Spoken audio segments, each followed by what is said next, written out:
וכי צריך האדם לעבור על גשר צר מאוד, והכלל והעיקר שלא יתפחד כלל.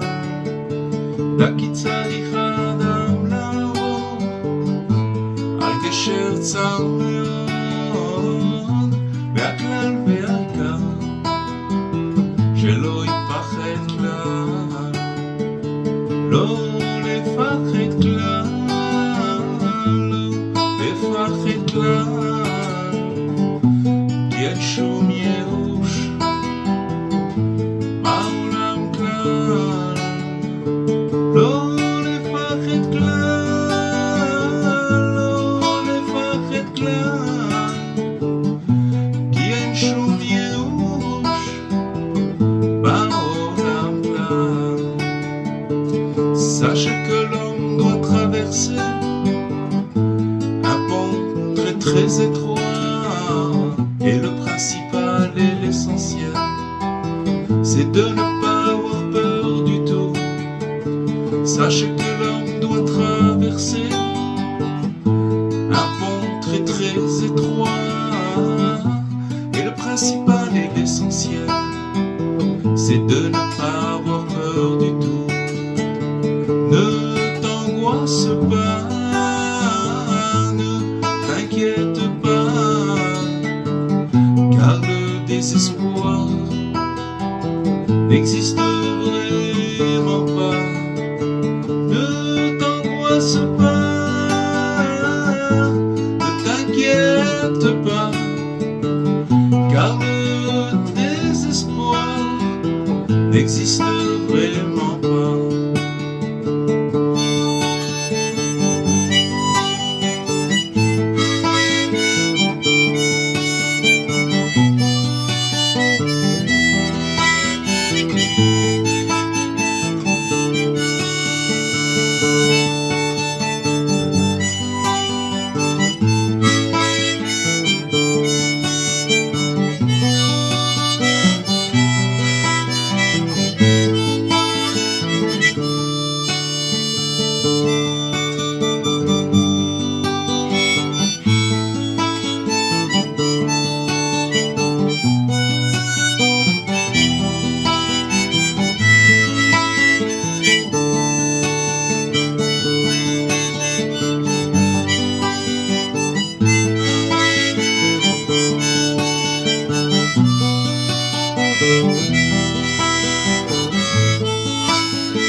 Alors bonsoir à toutes et à tous, Shavua Tov.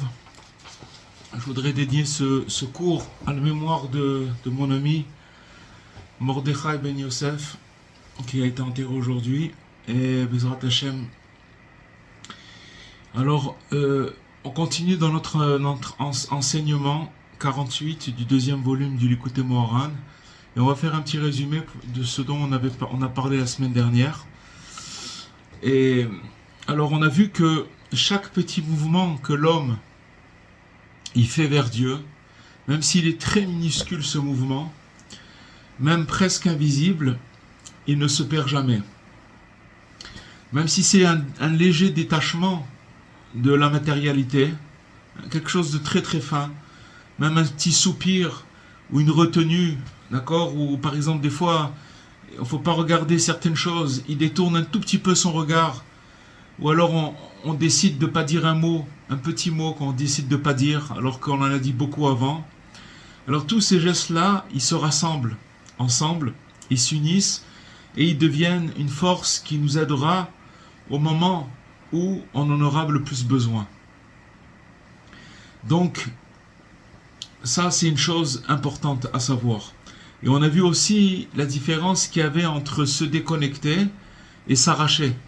D'accord? Ça veut dire parfois, comme on a vu dans l'épreuve de Yosef, il s'est sauvé pour pas tomber. Il s'est arraché de l'endroit où il était pour pas tomber dans cette épreuve. Mais parfois, des fois, on est bloqué. On est bloqué et la seule chose possible, c'est de faire une déconnexion intérieure. Ça veut dire quoi? C'est-à-dire de ne pas rentrer en discussion avec nos pensées. Couper le courant, tout simplement. Parce que si on commence à discuter avec nos pensées, à commencer à négocier, alors on a déjà perdu d'avance. Donc c'est pas de rentrer dans la discussion et ne pas laisser la pensée s'étendre dans notre esprit. Et même cette petite déconnexion qu'on fait en essayant de résister, d'enlever même si une petite pensée qu'on essaye de retenir, ça a un grand mérite, c'est quelque chose de très très grand. Et donc Rabbi Nachman, il enseigne que penser à une tentation, des fois on pense à des choses, mais pour en vérité essayer de trouver une solution pour s'en débarrasser. Ça veut dire que des fois on pense à quelque chose de négatif pour essayer de s'en débarrasser. Mais ça renforce malgré tout le désir. Parce que la pensée, elle se connecte et elle se pose à partir du moment où on y réfléchit, même si c'est dans un but de s'en débarrasser. Alors cette pensée, elle se colle et donc voilà. Donc il faut se retirer complètement, couper court à ça et pas discuter avec ses pensées. On a vu aussi avec Rabbi Nathan que tous les débuts, même des débuts qui sont suivis de chutes, souvent une personne elle veut s'améliorer, elle commence un travail et boum, elle rechute. Alors à chaque fois qu'elle recommence, d'accord, même des débuts qui sont en vérité brisés par la chute qui est après, alors c'est jamais perdu. Pourquoi?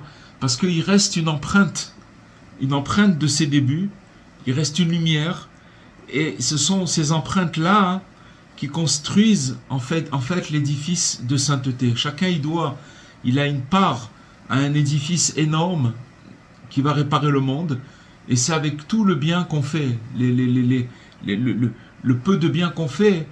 Alors ce peu de bien, finalement il arrive à construire cet édifice collectif. On a vu aussi, on a expliqué que Rabbi Nachman, il parle d'une véritable mémoire spirituelle, c'est-à-dire que rien ne disparaît, c'est-à-dire qu'il n'y a rien qui se perd. Chaque petit geste, il reste inscrit pour toujours.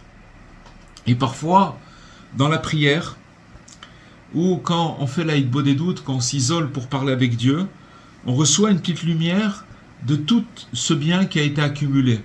Ça veut dire qu'en vérité, en fait, quand on s'isole, ce qui se passe, et pour essayer de se connecter avec Dieu, pour parler avec lui, alors on se rend compte finalement combien de bien on a pu faire. C'est-à-dire c'est le bien qui remonte à la surface, et ça donne une joie et une force incroyable. Et aussi on a vu que Rabbi Nachman, il met en lumière l'enseignement du tzaddik, que c'est pas enseignement, c'est pas de la mystique abstraite, d'accord, où on parle de choses et d'autres, mais en vérité tout l'enseignement du tzaddik, c'est pour aider l'homme dans ses moments les plus sombres. Il faut le savoir les amis, que tout ce qu'on étudie, c'est pas pour apprendre des belles leçons jolies, pas du tout. Parce que dans les enseignements de Rabbi Nachman, il y a les armes pour pouvoir tenir dans les moments les plus sombres. Et ça a une force très très grande. Et donc si vous voulez, il faut savoir que les enseignements du tzaddik, quand on les étudie, c'est véritablement pour avoir un bagage, pour avoir les armes qu'au moment où on en aura besoin, ça sera là pour nous sauver. Et donc c'est pour nous apporter une lumière assez forte pour survivre, d'accord, tenir, traverser l'épreuve et atteindre la délivrance. Et toutes les lumières que l'on attire dans cette intention, c'est-à-dire que quand maintenant on étudie un texte de Rabbi Nachman et que on est là vraiment pour trouver une bouée plus qu'une bouée de sauvetage. C'est comme un maître nageur qui vient nous sauver de la noyade. C'est ça. Si on étudie dans cette intention-là, alors véritablement, l'enseignement il nous soutient et il est là et il nous entoure. Et donc toute cette lettre qu'on étudie déjà depuis quelques mois, elle est destinée tout simplement à nous consoler. Et elle reste avec nous pour toujours. C'est ça le but. Bon, maintenant on va continuer donc dans le texte, la suite. Et donc on est arrivé à une phrase très connue qui ramène Rabbi Nachman dans cet enseignement 48 et dit: sache que da chez Adam tsarich לעבור על גשר צר מאוד, והכלל והעיקר שלא יתפחד כלל. Donc, c'est une phrase très connue. Sache que l'homme doit traverser un pont très très étroit. Et la règle essentielle, le principe central, c'est de ne pas avoir peur du tout. C'est d'ailleurs la mélodie qu'on a chantée en préambule du cours, Bezrat Hashem. Alors, le terme, on parle là-bas de pont, d'accord? Traverser un pont. Et le pont qui se dit Gesher en hébreu, qu'on utilise d'habitude pour décrire une structure, d'accord, une structure en bois, en pierre ou en métal, et qui permet de passer d'un endroit à un autre. C'est ça un pont. Un pont, ça nous permet de traverser, de passer d'un endroit à un autre. En vérité, Rabbi Nachman, il en parle, mais c'est une métaphore. Pourquoi? Parce que comme toute métaphore, elle demande d'être définie et décodée pour qu'on comprenne bien quel est le message intérieur de cette métaphore. Qu'est-ce que ça veut dire le pont? Et donc en étudiant ce passage, il y a plusieurs explications possibles qui sont apparues. Rabbi Nathan, il nous donne ici une explication extraordinaire. Il dit que l'essentiel du pont, celui qui nous permet de traverser ce monde, d'accord, c'est pas ni la force ni l'intelligence. C'est pas parce que quelqu'un il est fort ou qu'il est intelligent que ça va, c'est pas avec ça qu'il va traverser le pont de la vie, d'accord? Il nous dit Rabbi Nathan, comment on le traverse? C'est avec la vérité. Parce que l'homme, il doit passer dans ce pont, dans ce monde, sur un pont très étroit. Ce monde, il est très, il donne le vertige. Et la clé pour traverser, c'est de ne pas avoir peur du tout. Donc maintenant, on voit, il nous parle de vérité, et d'un autre côté, il ne faut pas avoir peur. Et pour mériter cela, alors pour réussir à traverser ce pont étroit de ce monde, alors il faut marcher avec la vérité. Parce que c'est connu, quelqu'un qui marche dans la vérité, il peut traverser tout le monde entier. Toute la création repose sur cette vérité-là. Quand quelqu'un il fait pas de concession, il va dans sa vérité, ce qu'il croit être vrai, et qui marche là-bas, il n'y a rien qui peut le déstabiliser. C'est ça qui lui permet de traverser ce pont très étroit, c'est-à-dire cette vie-là. Et donc, toutes les confusions, toutes les pensées qui bloquent l'homme dans son service de Dieu, tout ce qui l'empêche d'avancer, tout vient essentiellement du mental. Ça se passe dans la tête, dans le cerveau. Et le seul conseil pour dépasser tout ça, c'est encore la vérité. Parce que la vérité, il nous dit Rabbi Nathan, il montre le chemin pour passer au-dessus de tout. Pourquoi on parle de mental? Je ne sais pas si vous avez remarqué, mais Rabbi Nachman, il dit que en fait, si on prend le texte original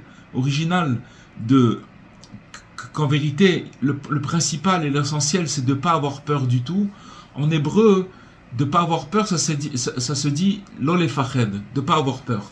Mais en vérité, Rabbi Nachman, il dit lolit pached, c'est de ne pas se faire peur. En fait, quand une personne, elle est dans une situation, dans une situation étroite où il doit passer. Alors la situation elle fait peur, mais qu'est-ce qui fait tomber? C'est le mental, c'est toutes ces confusions dont on a parlé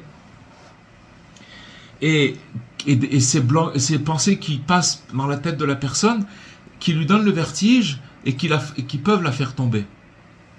Donc ça veut dire que maintenant la vérité c'est de prendre, si vous voulez, la situation elle est là, mais pas de rajouter sur cette situation de la confusion, de l'imaginaire, parce que c'est tout ça qui peut faire tomber, qui fait tomber la personne.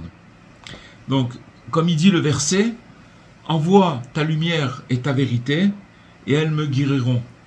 La lumière et la vérité, c'est quelque chose qui guérit la personne, parce qu'il voit véritablement qu'est-ce qu'elle est la situation. Il rajoute pas là-dessus. Il va dans sa vérité. Il est guidé par la vérité. Ou alors c'est marqué aussi, je marcherai dans ta vérité. Donc la vérité, c'est ça le pont sacré. C'est qui permet de traverser toutes les eaux tumultueuses, tous les obstacles et toutes les peurs. D'accord, Rabbi Nathan, il développe beaucoup là-dessus sur cette vérité. Comme par exemple, on a vu que la mer Rouge, elle s'est ouverte et que tout le peuple, ils ont marché à sec dans la mer. D'accord, ils étaient sur le... Il n'y avait plus d'eau, ils ont pu traverser. Et c'est marqué qu'ils ont traversé grâce au mérite de Yaakov, qui représente la vérité. Yaakov, le troisième patriarche, il représente la vérité. Donc, pour comprendre encore mieux ce que Rabbi Nachman il veut dire lorsqu'il parle d'un pont étroit, alors on va essayer de regarder ce qu'a dit la Torah elle-même au sujet de Yaakov, de Jacob. Et la Torah elle raconte que Yaakov, avant de rencontrer Esav, maintenant il s'est sauvé parce que, comme on a vu il n'y a pas longtemps, dans la paracha, que en fait, Esav, il a vendu son droit d'aînesse pour un plat de lentilles. Et donc après, d'avoir vendu son droit d'aînesse, ça veut dire que c'est quelque chose de tellement grand qu'après, il a commencé à en vouloir beaucoup à Yaakov. Et sa mère lui a dit à Yaakov, va-t'en, sauve-toi, parce que ton frère, il veut te tuer. Et donc, après tout ça, quand il est parti chez Lavan et qu'il a passé le temps des années et des années là-bas, où il s'est marié, où il a eu tous ses enfants, où il a épousé Léa, après il a épousé Rachel, et donc il a eu tous ses enfants, il revient dans son pays, et donc il sait que Esav il vient à sa rencontre. Donc maintenant il ne savait pas comment ça allait se passer, c'était une situation terrible et qui faisait très très peur. Et là-bas, Rashi dit il a traversé un endroit qui s'appelle le Mahavar Yabok. Le Mahavar Yabok, c'était un fleuve où des fois dans les fleuves, il y a des endroits où on peut passer à pied. Ça veut dire que le fleuve, il est pas profond et que c'est possible de passer là-bas. Ça s'appelle un gué. C'est le gué, c'est un endroit où le fleuve, il est beaucoup plus... où on a pied. Et là-bas, Rashi, il dit une phrase étonnante. Il dit, il s'est fait asa atzmo ke gesher. C'est-à-dire que Jacob, il s'est fait lui-même comme un pont. Ça veut dire quoi? Ça veut dire qu'en vérité, Jacob, il a compris que pour traverser un moment dangereux, je ne sais pas si vous vous rendez compte, mais Esav, c'était un guerrier. Il venait avec 400 hommes. C'était très très dangereux. Et donc, il a compris que pour traverser un moment dangereux, un moment de transition, alors il devait devenir lui-même un pont. Qu'est-ce que ça veut dire qu'il devait lui-même devenir un pont? Ça veut dire qu'il s'est tenu dans la vérité absolue, dans une stabilité intérieure totale. Il est resté calme, sans peur, sans se laisser influencer par les menaces extérieures. Et donc, parce qu'il est resté dans la vérité, il a pu faire passer toute sa famille, tous ses biens, et toute sa mission, comme si c'était lui le passage solide entre les deux rives. C'est-à-dire que maintenant, ça veut dire qu'il a réussi à passer tout le monde alors qu'il est dans une situation périlleuse. S'il avait perdu son calme intérieur, s'il avait paniqué à ce moment-là, alors il aurait pu perdre ses biens, il aurait pu perdre sa famille de panique, et donc il est resté stable. Et donc, dans les mots de Rabbi Nathan, Jacob, il représente la vérité. La vérité, c'est ça le pont. Et quelqu'un qui marche dans la vérité, c'est-à-dire qui ne se laisse pas briser par la peur des hommes ou des événements. Des fois, il y a des situations autour de nous où on peut être déstabilisé ou par des gens ou par des événements. Alors lui, il peut traverser tous les eaux tumultueuses du monde. Comme Israël, il a traversé la mer Rouge à sec. Et donc, selon cette explication, on comprend aussi pourquoi Rabbi Nachman, il insiste que le principal, c'est de ne pas avoir peur du tout. Dans cette phrase, il dit le principal, comment on peut traverser, c'est de ne pas avoir peur du tout. Parce que la peur, elle pousse l'homme à mentir.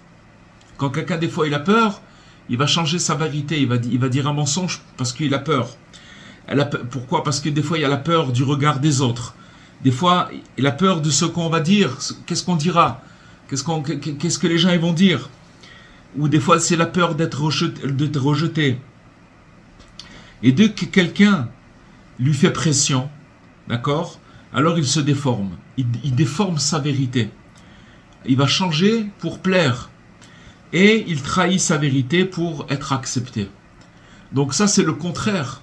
Si quelqu'un y va avec sa vérité, il va jusqu'au bout avec sa vérité, alors il a peur de rien. Il a peur de rien, mais celui qui ne reçoit pas la peur, celui qui garde sa vérité, alors il peut marcher droit. Et même sur un pont étroit, et en fait, à la fin, c'est sûr qu'il va arriver au but. Et donc, Rabbi Nathan, il donne ensuite une deuxième explication. Il dit que la force principale pour traverser ce pont étroit, c'est la foi. Donc il donne d'abord, il parle de la vérité, après il dit une deuxième explication, il dit que c'est la foi. Parce que si un homme il a une foi qui est forte en Dieu, alors il va pouvoir vaincre toutes les guerres. Et finalement, il reviendra à Dieu, dans la vérité. Alors maintenant, comment la foi, elle devient un pont ? D'accord ? On parle de pont depuis tout à l'heure, qui doit traverser. Comment cette foi, elle devient un pont ? Parce qu'en fait, l'essence même de la foi, ce qu'on appelle la Emouna, c'est le secret de l'unité. Ça veut dire que maintenant, c'est ce qu'on dit quand on dit Shema Israël, Hashem Elokeinu, Hashem Echad. Ça veut dire que maintenant, quand on fait le Shema, le nom de Hashem, il représente la lumière, la bonté. Et le nom Elohim, alors il représente la limite, la nature et le voilement. C'est-à-dire qu'en vérité, le mot Elohim, qui est aussi un nom de Dieu, c'est un attribut qui se manifeste dans le monde, des fois dans les limites de ce monde, dans la nature ou dans le voilement. Et on ne le voit pas Dieu. Quand on dit le nom d'Hachem, Shema Israël, Hashem Elokeinu, Hashem Echad, ça veut dire que la lumière, Dieu est un, la lumière, elle est évidente, on voit sa bonté.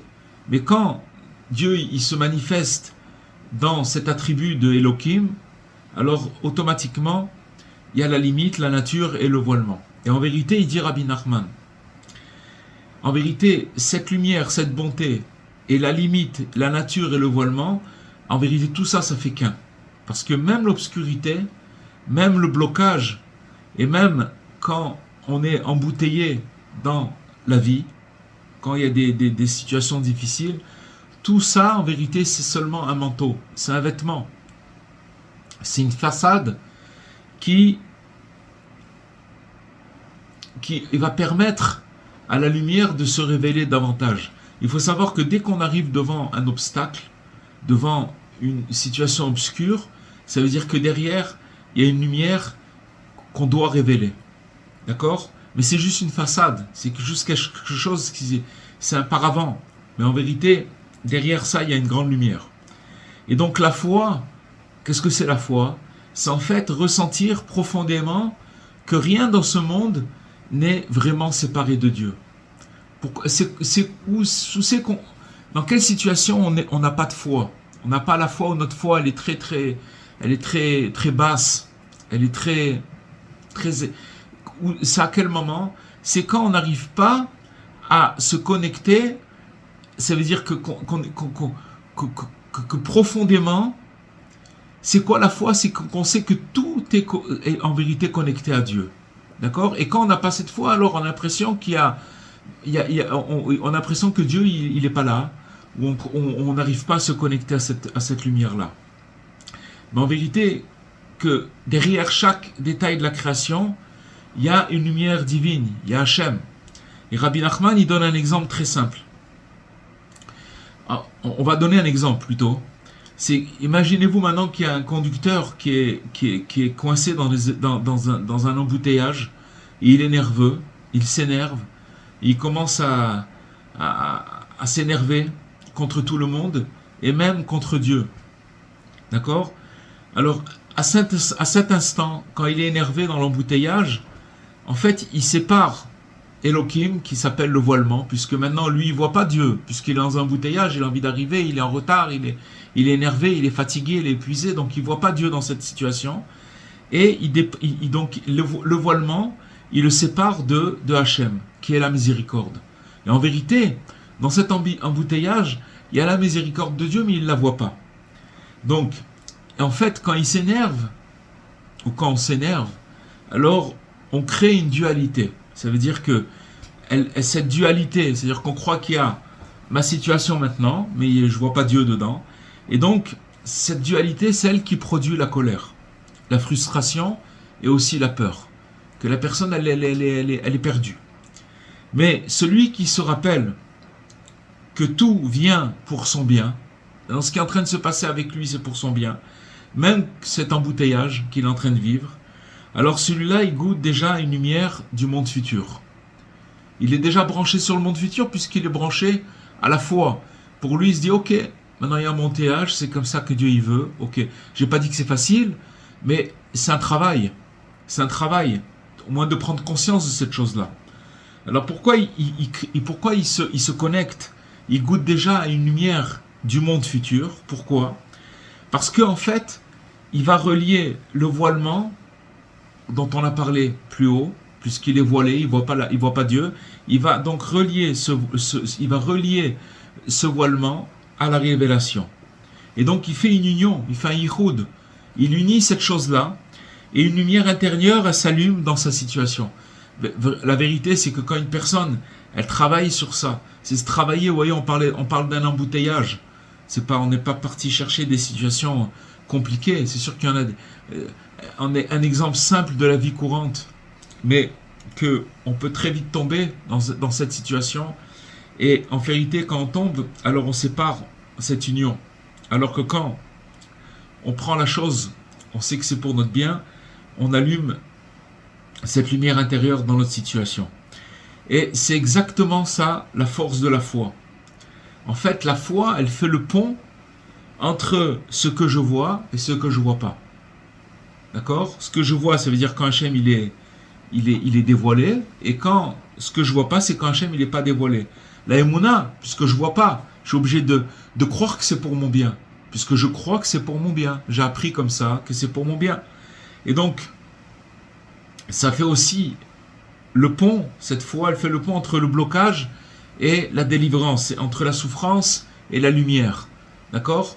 Quand quelqu'un il est dans la souffrance ou dans un blocage et qu'il a la foi et qu'il reste calme, alors automatiquement il fait un pont qui va aboutir à une lumière, à de la délivrance et à de la lumière.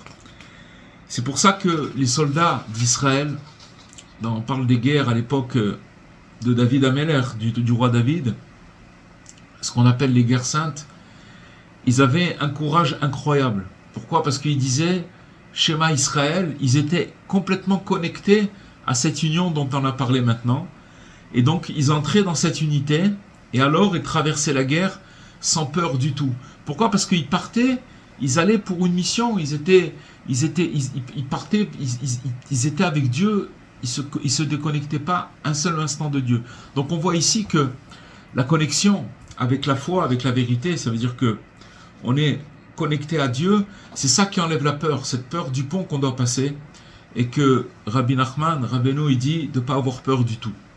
Il y a un deuxième point, c'est que Rabbi Nachman, il dit, et sache que l'homme doit traverser un pont très très étroit, et la règle, l'essentiel, c'est de ne pas avoir peur du tout, donc on répète la phrase, et c'est de là que vient le chant le plus connu tiré de ces paroles, c'est un chant en hébreu qui a fait le tour du monde, pour ceux qui connaissent, et on va essayer de regarder maintenant quelques indications que ce passage il nous donne. Tout d'abord, si on fait attention au texte original, cité, que Rabbeinu il dit mot à mot, on voit immédiatement que le compositeur de cette chanson, c'est-à-dire le compositeur de notre époque, parce que le vrai compositeur c'est Rabbi Nachman, mais ça a été repris par un compositeur de notre époque, et celui qui a fait la chanson, il a en fait modifié la formulation pour adapter son couplet, d'accord? Et dans le texte original, Rabbi Nachman n'a pas dit que le monde est un pont étroit. Dans la chanson, c'est ce qui est dit, que ce monde-là, c'est un pont étroit. Il a simplement dit que dans la vie, on doit traverser un pont étroit, d'accord? C'est pas la même chose. Et d'après cela, le monde n'est pas comparé au pont, mais plutôt à ce qu'il y a sous le pont, puisqu'on doit traverser cette vie, c'est ça le pont. Donc il y a une falaise, il y a un vide, il y a une rivière et la vallée ou le terrain, d'accord? On doit traverser quelque chose. Alors qu'est-ce que représente le pont lui-même? Qu'est-ce que c'est ce pont-là?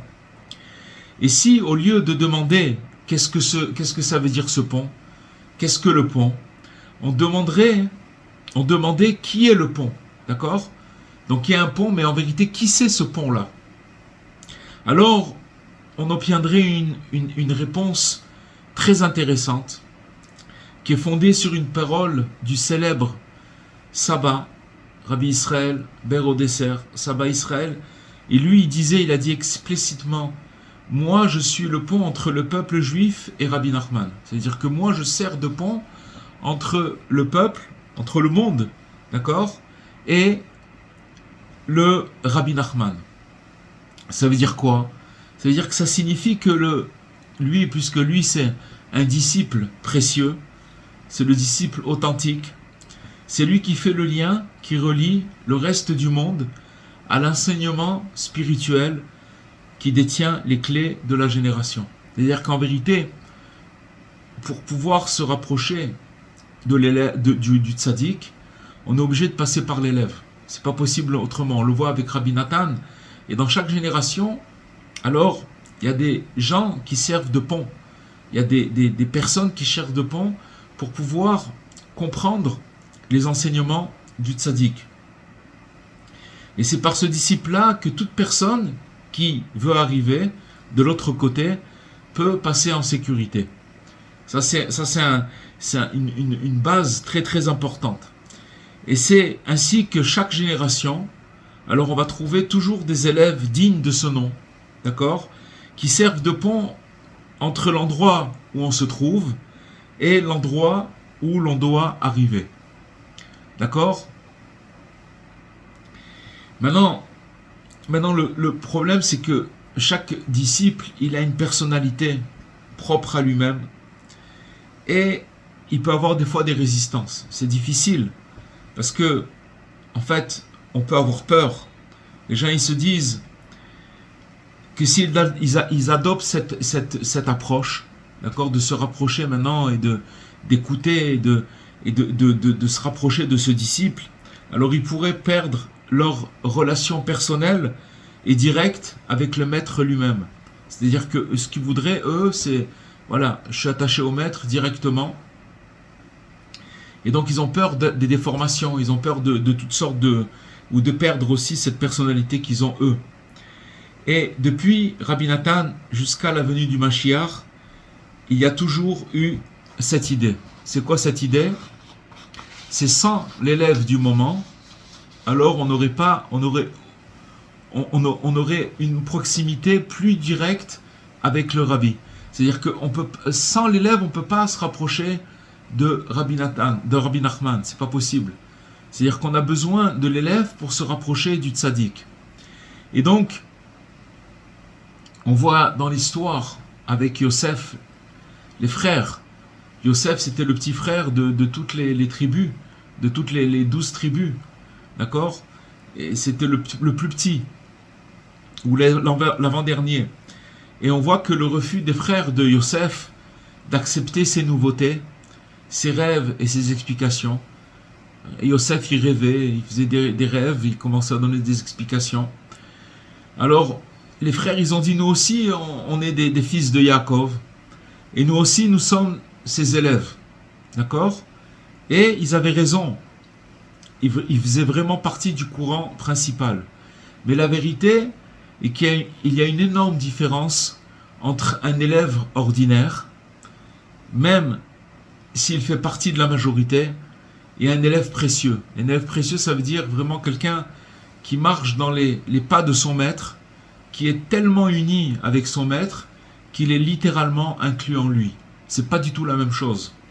Au point que tous les deux sont considérés comme un seul. C'est une seule personne. Et donc c'était le cas de Yosef, comme il dit le Zohar, Rabbi Shimon Bar Yochai, il dit sur Yosef, chez Yaakov et Yosef, ils sont considérés comme une seule entité. C'est le même, c'est la même chose. Donc, quiconque voulait à leur époque, à l'époque de Yosef, atteindre la profondeur la plus intime de la pensée de Yaakov, du maître, d'accord? Il devait passer par Yosef. Il devait passer par Yosef pour arriver à comprendre ce que le maître dit. Même si son approche à Yosef, elle semblait très étrange, ou même marginale, mais c'est lui qui, à ce moment-là, servait de pont entre son père et le monde, y compris ses propres frères. Et il a été vendu, Yosef. Il a été jeté dans un trou. Il a été laissé pour mort. Après, il a été vendu. Mais voilà. Donc, l'étroitesse du pont, il représente en fait toutes les exigences qu'implique le passage d'un côté à l'autre. Qu'est-ce que ça veut dire? C'est accepter de s'adapter, faire un pas vers la vision de celui qui sert de lien, celui qui transmet. Et donc c'est ça, passer sur un pont étroit entre le monde et le maître qui sauve et qui guide. D'accord? Comme il fait Rabbi Nathan et les grands, tous les gens qui sont attachés, tous les élèves. Et donc, ce passage-là, il peut vraiment donner le vertige. En fait, c'est comme si quelqu'un il marche sur une corde très fine, qui tremble, et qu'il est tiré à droite et à gauche, et qui a beaucoup de mal à garder son équilibre. Rabbi Nachman, il dit, même cela, alors ne le craignez absolument pas. Ça veut dire que tout ça, c'est dans l'enseignement qu'on est en train d'étudier, ce pont-là. Ne vous perdez pas. N'ayez pas peur. Comme Rabbi Nathan l'explique dans la Torah 66, que le disciple précieux, d'accord, le disciple qui est précieux, il reçoit de son maître une double part de son esprit. C'est-à-dire qu'en vérité, quand quelqu'un, Rabbi Nathan, il a reçu une double part de l'esprit de Rabbi Nachman. Qu'est-ce que ça veut dire? Que même cette force supplémentaire que le disciple y reçoit, elle vient entièrement du maître. Simplement, elle ne passe que par celui qui s'attache vraiment à lui, jusqu'à être considéré comme un pont. Ça veut dire un pont, ça veut dire que lui, il prend les enseignements de son maître et il les déforme pas et il les amène pour que lui, ce soit un pont. Ça veut dire que maintenant, grâce à ces enseignements, grâce au fait qu'il va les amener pour qu'ils soient compris dans le langage du jour, alors il va servir de pont pour que les gens ils se rapprochent. Et donc celui qui accepte de passer sur ce pont-là, alors il est gagnant sur toute la ligne, bien sûr. Et quand il atteint l'autre côté, alors il découvre en réalité qu'il est vraiment débarrassé des couches extérieures. Parce qu'en fait, cette annulation qu'on doit avoir, elle sert à une chose. Elle sert à nous débarrasser de toutes ces couches extérieures. Ça veut dire d'être libéré des illusions et des fausses identités qu'on a parlé dans les cours précédents. C'est-à-dire que maintenant, on nous repousse. On nous repousse. Et le fait qu'on nous repousse, c'est en vérité pour qu'on se libère de ces fausses identités dont on a parlé plus tôt. Et si nous voyons que cette difficulté, cette peur de passer par le pont, il empêche beaucoup de gens, alors aussi bien ceux d'en haut que ceux d'en bas, ça peut être des gens élevés ou des gens, c'est-à-dire qu'ils ont du mal à ce qu'ils veulent, c'est être directement branchés. Donc, tout en vérité, tout ça, ça parle de la Torah du Baal Shem Tov, de la Chassidout, parce que finalement, ce qu'il a amené le Baal Shem Tov sur terre, c'est que on peut pas recevoir la Torah sans s'attacher au tzaddik. D'accord? C'est pas possible. On peut pas. V'yaminu b'Hashem ou b'Moshe Avdo. Ça veut dire que ils ont cru en Dieu et en son serviteur Moshe. D'accord? Maintenant, après, quand il y a le maître, alors après, quand vous voyez avec Rabbi Nachman qu'il y avait le maître, après, il n'y a pas eu un maître qui est sorti de ce maître. Il y a eu des élèves qui ont fait d'autres élèves. En fait, ce sont que des ponts, un élève, il est tellement annulé, si c'est un élève, alors il va s'annuler, et en étant annulé, alors il va servir de pont. Et donc, c'est justement parce qu'ils ont compris cette chose-là, c'est-à-dire qu'ils vont recevoir une double part, puisque, comme on a dit, cette annulation au maître, il fait qu'on reçoit une double part, et donc c'est ça notre intérêt de recevoir le double. Et cette double lumière, elle vient par le pont, elle vient par l'élève, elle vient par cette chose-là. Alors voilà, donc il faut avancer sans aucune peur jusqu'à devenir nous-mêmes un pont pour les autres. En fait, quand on prend des enseignements de Rabbi Nachman et qu'on les diffuse, quelque part, on est un pont. Vous voyez, chacun on prend des encouragements de Rabbi Nachman. Chacun là où il prend des enseignements de Rabbi Nachman, ou par la lecture, ou par des cours, ou par sa propre expérience, etc. Maintenant, ces renforcements-là, ils bougent quelque chose chez la personne. Mais maintenant, à partir du moment où il va les prendre et qu'il va les adapter à son langage, à un langage qui va toucher l'entourage, alors cette personne, elle devient un pont, puisqu'elle fait passer un message à une personne, et que si vous voulez, cette personne, elle aurait voulu directement se connecter, elle n'aurait pas pu. Elle n'aurait pas pu parce qu'elle avait besoin de ce pont pour pouvoir entendre. Ah, Rabbi Nachman, ah, il y a ça, ah, vous comprenez? C'est ça la chose. Avec l'aide de Dieu, qu'on puisse passer ce pont sans crainte. Et peut-être même, Bezrat Hashem, qu'on puisse y danser. On va donner encore une autre proposition intéressante, toujours sur cette idée de pont. Si au lieu d'imaginer ce pont, ce guécher, dans son sens architectural ou géographique, d'accord, comme un moyen qui relie une rive à une autre, d'accord, alors c'est au lieu de cela, on regarde le mot pont sous un angle temporel, d'accord, alors on va imaginer maintenant deux points, c'est-à-dire le point A, ça veut dire de là où on vient. De là où on vient, ça veut dire que ça représente le passé. Le passé est notre vie. Donc on vient de quelque part, c'est le premier, c'est le départ. Et le point B, c'est celui lequel on se dirige. Ça veut dire, ça représente l'avenir. Donc il y a le passé et il y a l'avenir. Et entre les deux, ce qui va relier le point A au point B, donc le passé et l'avenir, c'est le pont. Puisqu'il faut passer sur ce pont. Et ce pont-là, en fait, c'est le présent. C'est l'instant où on se trouve maintenant. L'instant où on se trouve maintenant, c'est qu'on parle, c'est qu'on est en train d'expliquer, c'est qu'on est en train d'étudier ensemble. Donc c'est ça, c'est ça le moment présent. Et en fait, ça paraît être un joli exemple qu'on donne là maintenant. Mais quand on commence à l'appliquer au travail spirituel, alors ça devient complètement central. Pourquoi ? Parce que sans ce principe, toute continuité, elle se brise. Ça veut dire qu'on peut pas avancer si on n'applique pas cette chose-là. Ça veut dire, on va expliquer tout ce principe d'être dans le présent.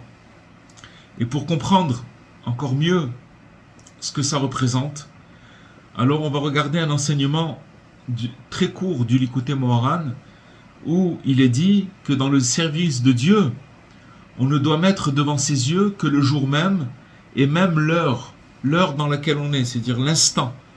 C'est pas le jour, c'est même l'instant. Et donc le pont étroit dont parle Rabbi Nachman, c'est en fait le présent. C'est aujourd'hui, c'est maintenant. C'est ça le pont étroit. Parce que de quoi faut-il ne pas avoir peur ? Faut pas avoir peur de ce que l'imagination, elle fabrique comme poids lourd. D'accord ? Notre imagination, elle fabrique des choses qui n'ont rien à voir avec notre présent. Des fabulations. Une personne, elle se charge du passé, elle porte son passé, ses souvenirs qui font mal, des regrets, de la culpabilité, d'accord, des zones qui sont très sombres et qu'elle ne comprend même pas toujours. Des fois, elle comprend pas toutes ces choses-là. Ou bien elle se protège dans l'avenir, dans le demain. Ça veut dire quoi ? Elle s'inquiète pour ce qui va venir, pour le futur proche ou le futur lointain. Donc ça veut dire que maintenant, ou elle est dans le passé, ou elle est dans le futur. Et c'est le contraire du présent. Et donc tout ce mélange de peur et donc c'est pour ça que Rabbi Nachman dit, je ne regarde que le moment où je suis maintenant. Ce qui se passe avec moi maintenant. Donc à ce moment-là, ce moment de maintenant, c'est le pont, c'est ça le pont, c'est le présent, qui nous conduit en sécurité de l'autre côté, vers un avenir c'est sûr qu'il est construit, et toutes les lumières cachées qu'il y a, et nous pourrons enfin sortir du potentiel à l'actuel. Ça veut dire qu'une personne, elle a un potentiel, mais son potentiel là, il n'est pas encore sorti. Donc mais tout le but, c'est d'arriver à sortir ce potentiel à la réalité, à l'actuel. Et donc, c'est intéressant de remarquer les termes présent ou être présent, ce qu'on appelle Ové. Ové en hébreu, ça veut dire présent, et Nochach. Nochach, ça veut dire être présent. Spirituellement, en fait, vivre le présent, c'est être présent à ce que l'on vit. C'est ça vivre le présent. C'est-à-dire que, à la limite, je vais vous dire une chose. Normalement, on devrait être présent à tous les gestes et faits qu'on a toute la journée. Même quand on se lave les mains avec du savon. Le problème, c'est que notre esprit, il part dans tous les sens. Donc c'est ça c'est ça ce qui s'appelle servir Dieu. C'est d'être présent à ce qui se passe avec nous à chaque instant.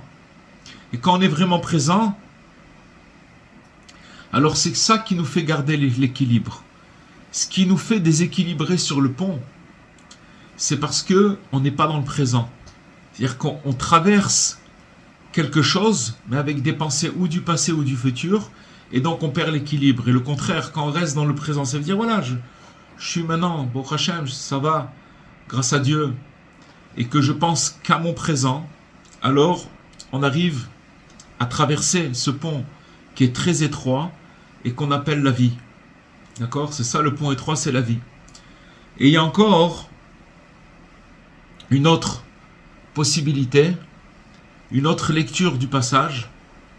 Peut-être que le pont étroit dont parle Rabbi Nachman, c'est tout simplement cette lettre elle-même qu'on est en train d'étudier. La lettre de consolation.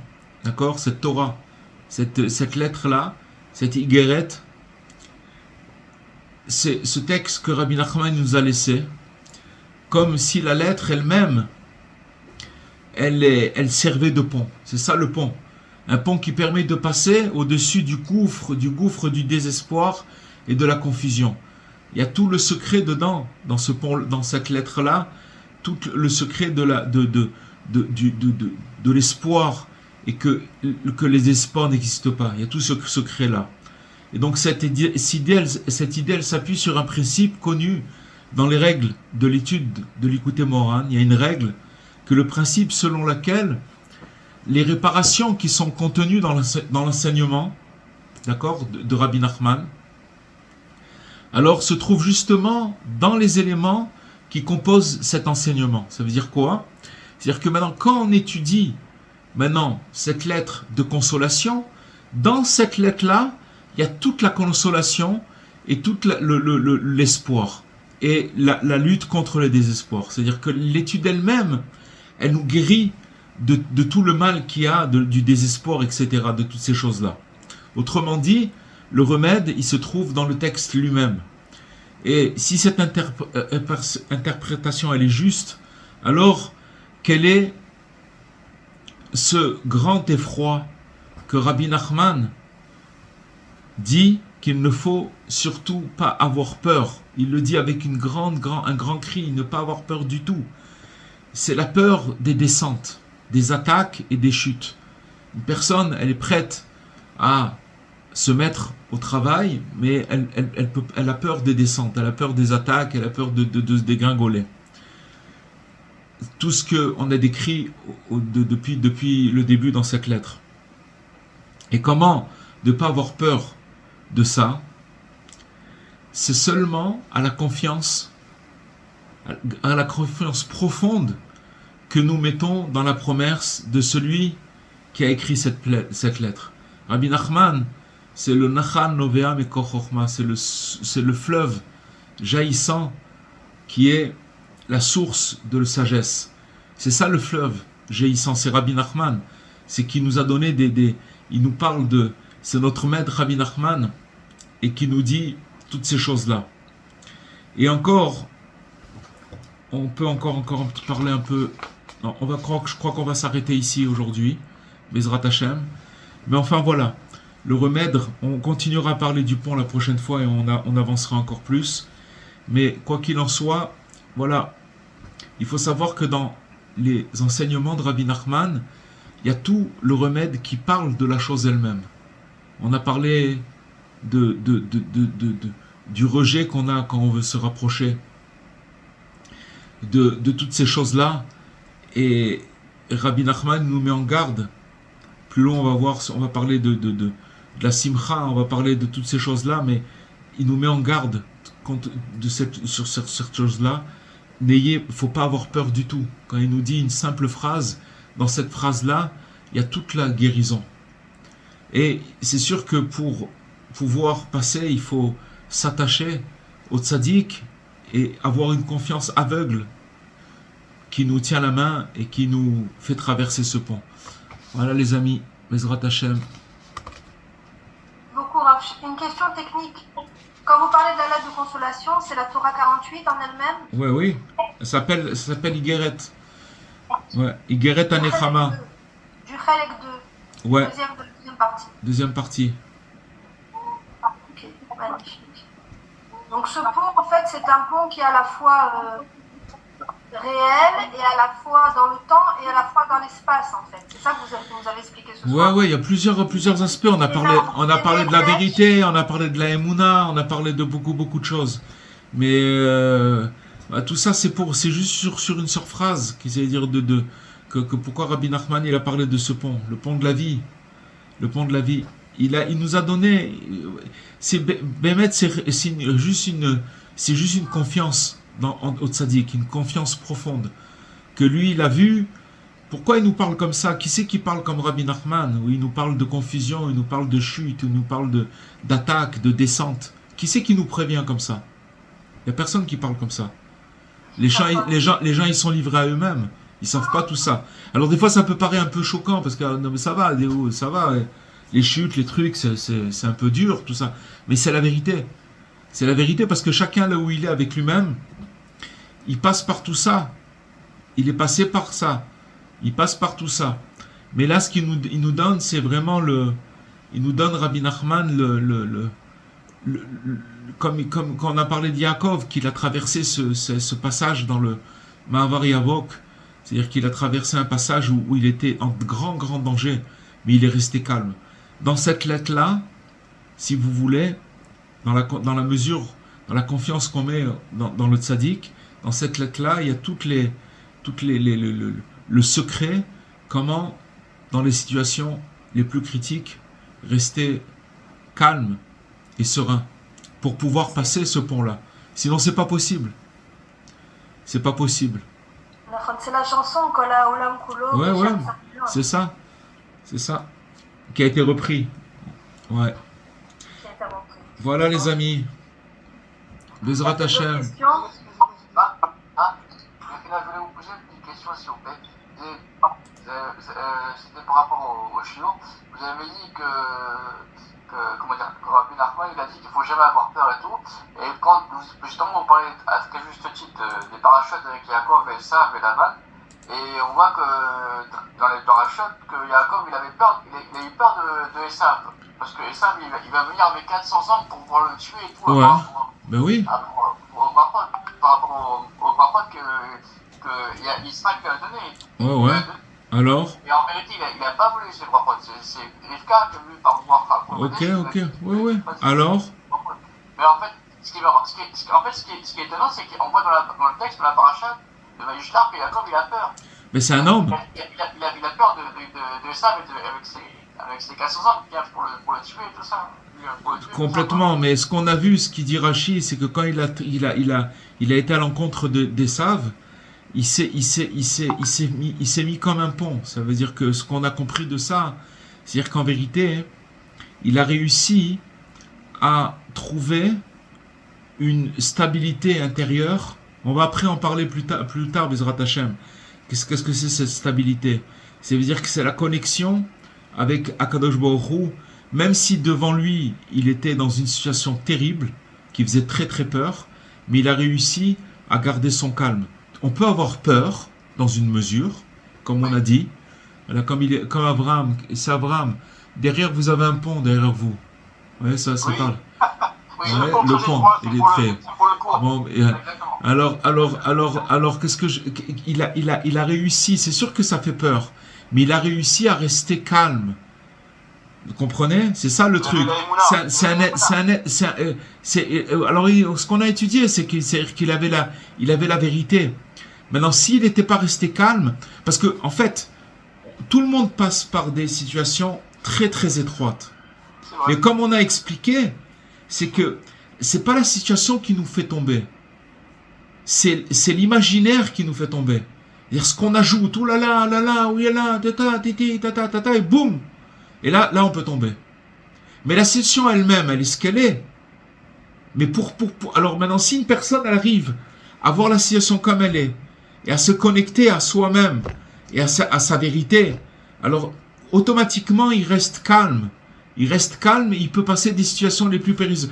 On va encore parler, Bezrat Hashem, là, vous allez voir plus tard, on va arriver à d'autres aspects, mais c'est cette chose-là. Comment garder cette stabilité?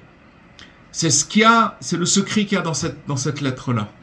Rabbi Nachman, il nous cache rien, il nous donne tout. Pour celui qui veut, voilà, il y a tout dedans, dans cette lettre.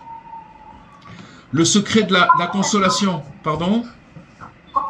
Excusez-moi, je comprends mieux ce que vous avez dit avant, tout à l'heure, quand vous avez précisé en hébreu.